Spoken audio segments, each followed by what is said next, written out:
नमस्ते, अभिवादन आपका इनोसेंट इन्वेस्टर के इस नए वीडियो में आपके लिए डिस्क्लेमर। दोस्तों, बात करेंगे बाजार में इतने भालू कहाँ से आ गए। जी हाँ, भालू किसको कहते हैं आपको पता है, और आप सब तो वेब सीरीज वाले लोग हो तो आपको पता है कि बुल और बियर में क्या अंतर होता है। खैर, वहाँ पर एक अच्छा सा एक्सप्लेनेशन आपको दिया गया था बुल एंड बियर के बारे में।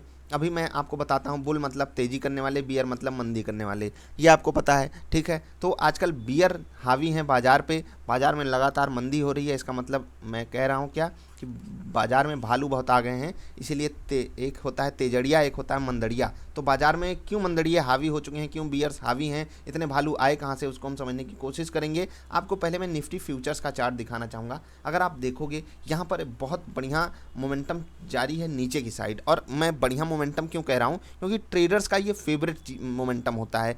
मोमेंटम जो चीज़ है ये ट्रेडर के लिए फेवरेट होती है कि उसको मोमेंटम चाहिए होता है। मैं ऑप्शन राइटर नहीं हूँ जो मुझे बहुत तकलीफ हो जाएगी। ऑप्शन राइटिंग अगर होती भी है तो वो हेजिंग के लिए, कुछ लोग ऑप्शन राइटिंग ही करते हैं तो उनको तकलीफ होती है ऐसी बाजार में। बाकी अगर आप देखोगे बाजार में जो मोमेंटम लगातार 4-5 दिनों से जारी है और लगातार डाउन ट्रेंड का मोमेंटम है। अब यहाँ पर ट्रेडर्स खूब पैसा बना रहे हैं क्योंकि वो अगर बियर बने होंगे। अब देखो यहाँ पर दो तरीके के लोग होते हैं। एक लोग ऐसे होते हैं जो ट्रेड तो करते हैं लेकिन वो गिरती हुई चाकू पकड़ेंगे। अगर आप गिरता हुआ स्टॉक पकड़ रहे हो और ट्रेड करने के लिए ले रहे हो, ये आप गलत कर रहे हो। मैं हमेशा कहता हूँ ट्रेड हमेशा ट्रेंड के साथ होता है। ट्रेंड आपका अपोजिट जाए, नेगेटिव जाए, ये मैं आपको कई बार समझा चुका हूँ। और अगर आप हमारी इंट्राडे वाली वीडियो फॉलो करते होगे आपको ये बात तो पता होगी।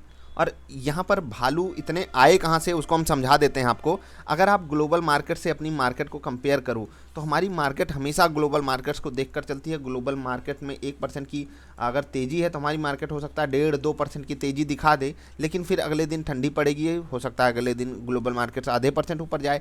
यही चीज़ अपोजिट केस में भी होती है। अगर ग्लोबल मार्केट थोड़ी सी चलती है, हमारी बाजार कभी कभी ज़्यादा चल जाती है नीचे की साइड। अब ग्लोबल मार्केट में क्यों नरमी आती है, इसके भी कई सारे कारण हैं। जरूरी नहीं सिर्फ ग्लोबल मार्केट्स को देखकर हम चलते हैं। जैसे बजट के समय जब हमारी मार्केट भयंकर अपटिप दिखाई थी तो हमारी मार्केट को देख करके, यानी कि हमको, जो लोग ग्लोबल मार्केट समझते हैं वो लोग हमको देख करके बढ़िया तेजी किए थे और दुनिया भर की बाजारों में बढ़िया तेजी आई थी हमारी मार्केट को देखकर। और ये जो इंटरकनेक्टेड मार्केट्स हैं, इन्हीं को एक दूसरे से जब कनेक्शन में हम देखते हैं तो उसी को हम ग्लोबल मार्केट्स कहते हैं। और वहीं से हमको मंदी का सामना करना पड़ रहा है, इसीलिए बियर्स हावी हैं। अभी बियर्स के हावी होने में इतनी इंटेंसिटी क्यों है? जब मैं कल की बाजार वाली वीडियो बनाया था, आपको एक चीज़ मैंने बताई कि जो बियर्स का कॉन्फिडेंस है वो बहुत हाई लेवल पे है, क्योंकि ओपन इंटरेस्ट जो है वो 14,000 के लेवल पे शिफ्ट हो रहा है, 13,500 के लेवल पे शिफ्ट हो रहा है। इसका मतलब क्या है कि वहाँ पर भी ऑप्शन राइटिंग हो रही है, वहाँ तक का भी आपको अनुमान लगाया जा रहा है। लोग लगा रहे हैं कि यहाँ तक भी बाजार गिरने के आसार बना रही है। अब ऐसा क्यों हो रहा है?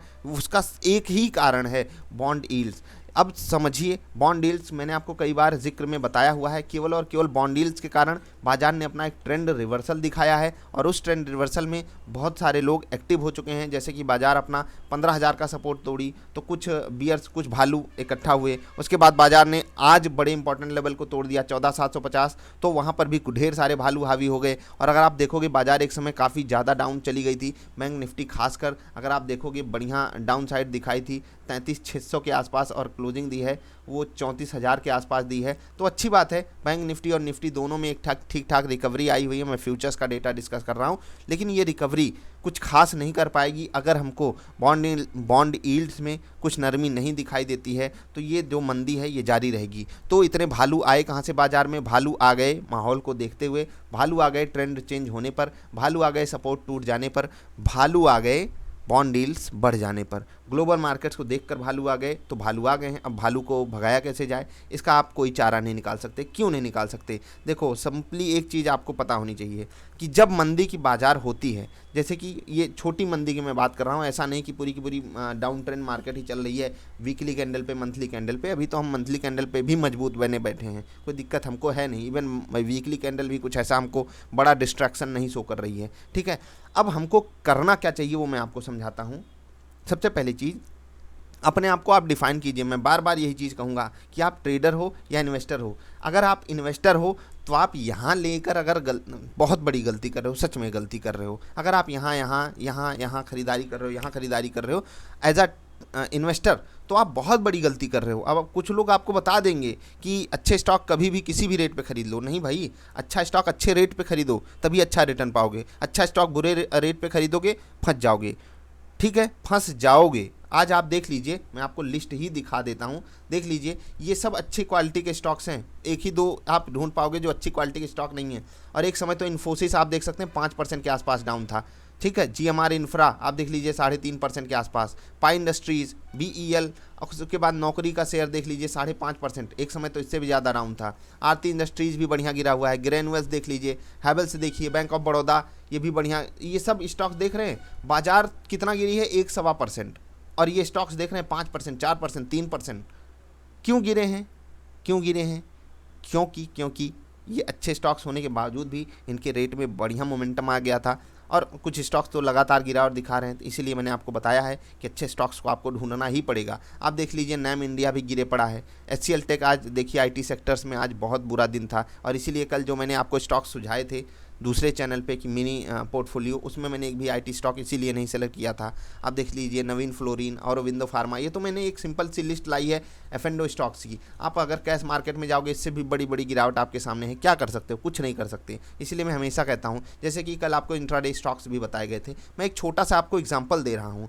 अब आप बताइए, भारतीय एयरटेल हमको सिंपली सेल सिग्नल दे रहा है, और जब हमको सेल सिग्नल मिल रहा है तो हम भी भालू ही बनेंगे ना। इवन हम खुद भालू बन के बैठे हैं बाजार में। इवन 3, 4, 5 दिन से आप देख रहे हो कि हमारे सेल साइड के ज़्यादा टारगेट हिट हो रहे हैं। इसका मतलब ये नहीं कि हम बाई साइड ट्रेड ही नहीं कर रहे हैं, लेकिन वहाँ पर जो स्टॉक जो है ताकत दिखा रहा है। जैसे कि भारतीय एयरटेल हमको कमजोरी दिखा रहा था, हमने शॉर्ट किया, सारे टारगेट हिट मिले। कोटक महिंद्रा बैंक हमको कमजोरी दिखा रहा था, हमने शॉर्ट किया, सारे टारगेट हिट मिले। क्यों शॉर्ट किया? कल की इंट्राडे वाली वीडियो आपने देखी होती तो आपको पता चल जाता हमने क्यों शॉर्ट किया। उसको देख लीजिएगा, आपको खुद पता चलेगा। महिंद्रा एंड महिंद्रा के स्टॉक बता रहा हूँ, यहाँ पर हमको तेजी का सिग्नल मिला, हमने तेजी की। तो आपको ऐसे ही डिफाइन करना होगा, आपको खुद से कुछ ना कुछ डिसाइड करना होगा। क्या डिसाइड करना होगा कि अगर कोई स्टॉक गिर रहा है तो वो गिरता रहेगा, ये आपको मानना ही पड़ेगा। अगर कोई स्टॉक बढ़ रहा है वो बढ़ता ही रहेगा, ये आपको मानना पड़ेगा। ये बाजार में एक अजम्पशन होता है। जैसे कि हम पहले गणित पढ़ते थे, मैथमेटिक्स जिसको कहते हैं, बहुत से लोग अंग्रेज हैं उनको समझ में नहीं आता है। आप जब मैथमेटिक्स पढ़ते थे तो हम मान लेते थे कि लेट एक्स बी, मतलब कुछ भी, let x is equal to y, हम मानते थे ना ऐसा कुछ। Let x B is equal to 0, let x is equal to 100, मानते थे ना ऐसा। ढेर सारे तरीके के सवाल होते थे, तो हम यही मान लेते हैं कि let trend is equal to ultimate truth.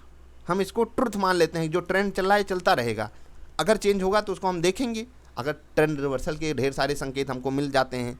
और वैसे भी अगर आपको इंट्राडे करना है तो आपको ट्रेंड, आपको बहुत लोग कहते हैं ना ट्रेंड इज योर फ्रेंड, मैं तो कहता हूँ ट्रेंड एक आप अल्टीमेट ट्रुथ मान लीजिए उसको। जो ट्रेंड है वो ट्रेंड चलता ही रहेगा, और जब तक वो अपने आप को निगेट ना करे तब तक आपको वही मान के बैठे रहना है। जैसे कि 5 दिन से अगर बाजार गिर रही है, हम ये भी मानेंगे कल भी बाजार गिरेगी।